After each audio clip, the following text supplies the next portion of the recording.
Welcome to the training webinar, Treating Dry and Dehydrated Skin Conditions with COSMEDIX. I'm your educator, Ryan Christopher, and I will be walking you through these guidelines of treating this skin condition. After presenting the webinar, if you have any questions, you can send them to educlasses@cosmedix.com. Again, that is the letters EDU, classes, all together as one word, at cosmedix.com.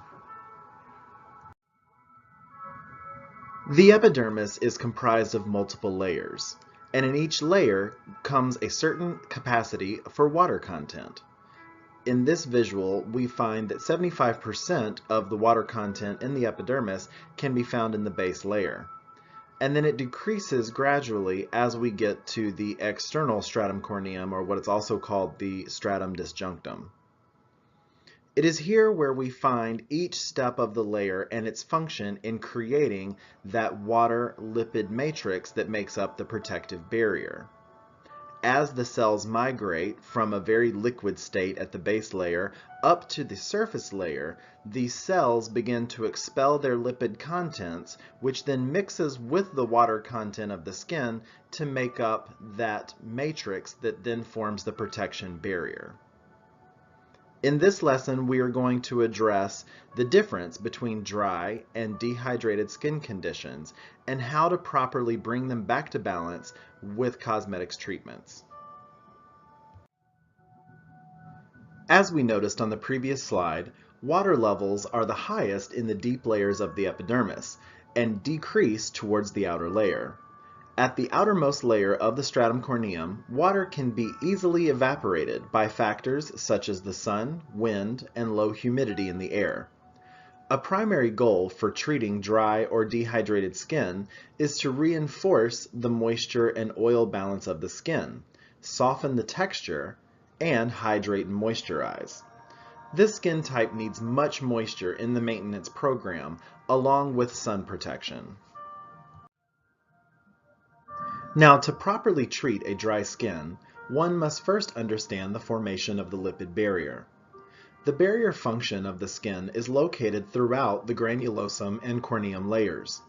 The granular cells are responsible for the manufacturing of ceramides, free fatty acids, and cholesterol sulfate.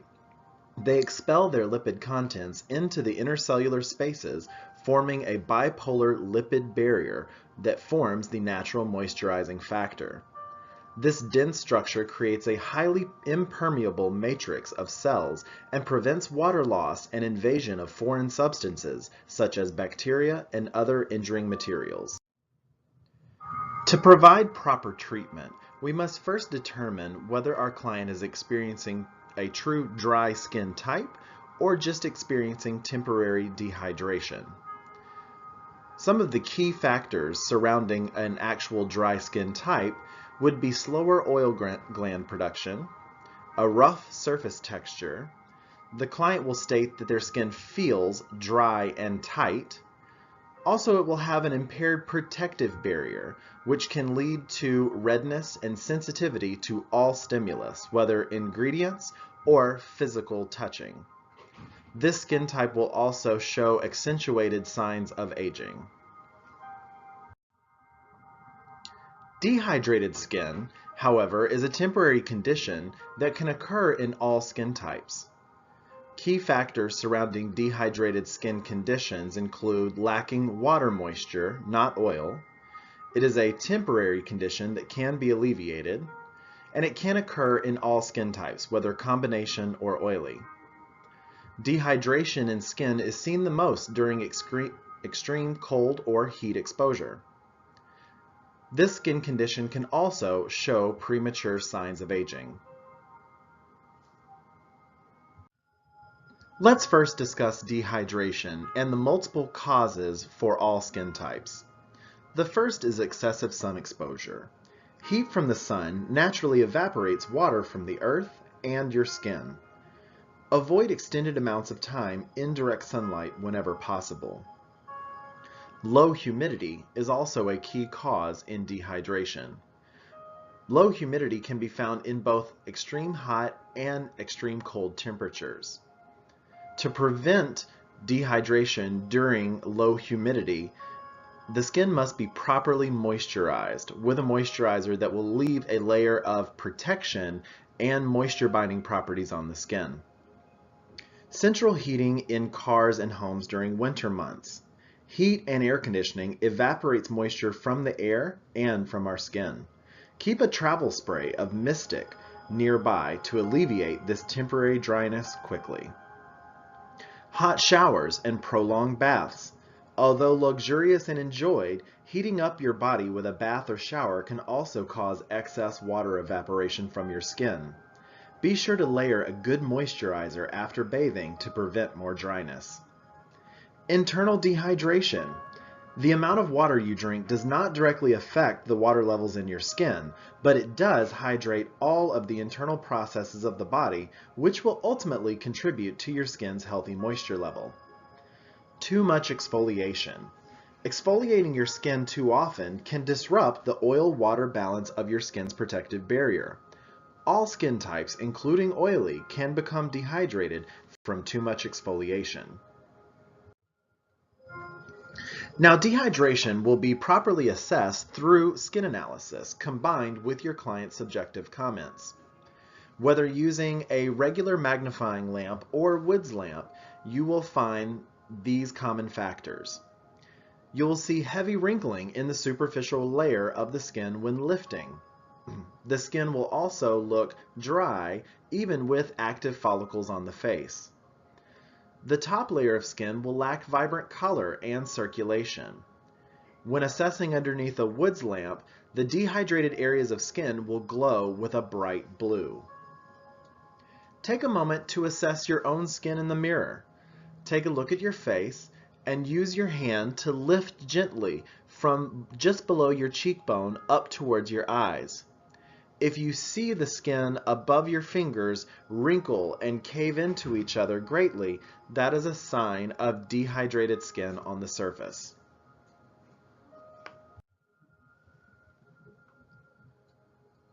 Let's discuss successful treatments for dehydrated skin.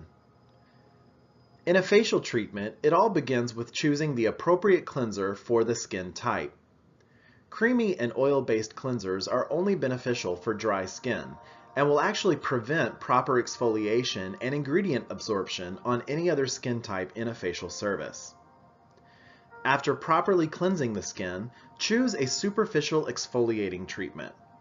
Medium depth and deep penetrating peels are designed to treat functional issues in the skin, such as hyperpigmentation, loss of collagen, etc.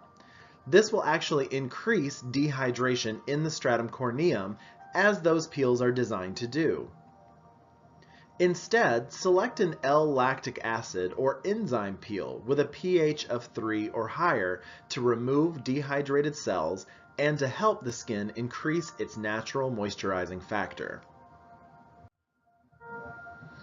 After cleansing and exfoliation, it's time to select a mask treatment for your facial. Select a clay-based mask or cream-based mask with exfoliating ingredients.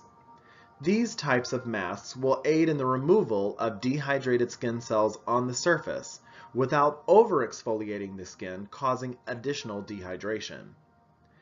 After your masking portion, focus on serums with moisture-binding ingredients. Ingredients like sodium hyaluronate, trehalose, and aloe vera are just a few ingredients that assist the skin in retaining additional moisture. Finally, in a facial treatment, moisturize according to your client's skin type, not the temporary skin condition. Meaning that if you have a client that is combination to oily in their skin type, you should select an appropriate moisturizer for that type. If all of your previous treatment steps have been chosen based on alleviating dehydrated skin cells, then your moisturizer should be selected for that specific skin type.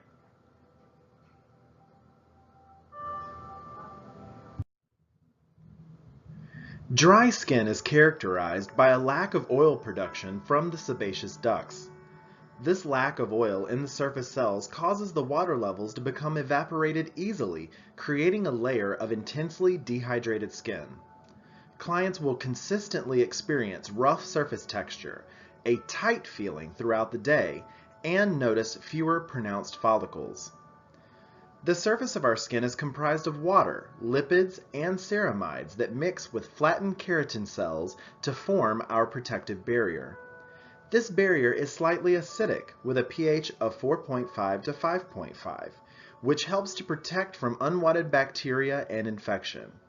When the chemical composition of our protective barrier becomes out of balance from the lack of oil, the surface is then compromised and the skin reacts with a histamine release to trigger red and white blood cells to protect itself. Diffuse redness will be assessed by the esthetician during skin analysis, and the client will confirm that this condition continues to present itself. Focusing on dry skin, during your assessment, you will find the following factors. Slow oil production means that the follicles will not be as pronounced when assessing the surface of the skin. Instead, the surface of the skin will look very smooth and fine.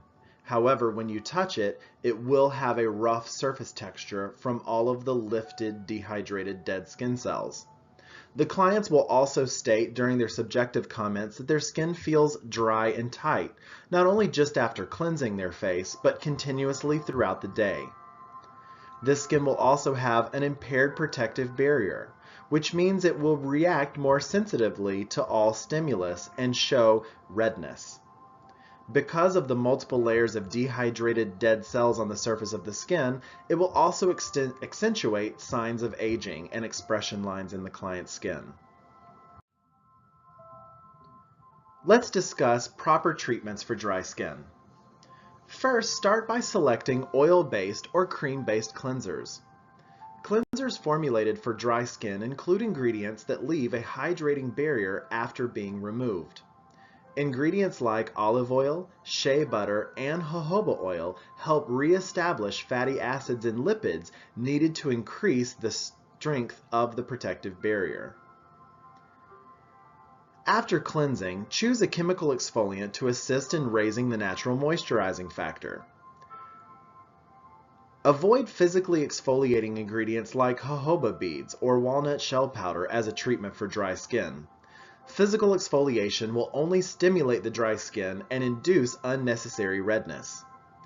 L-lactic acid loosens desmosome cells to assist in exfoliation while penetrating deeper in the epidermis to release natural ceramides brought up by dividing epidermal cells. This action helps to increase the natural moisturizing factor of the skin. After cleansing and exfoliation, it's time for a mask. Select a hydrating mask formula to assist in the skin maintaining moisture.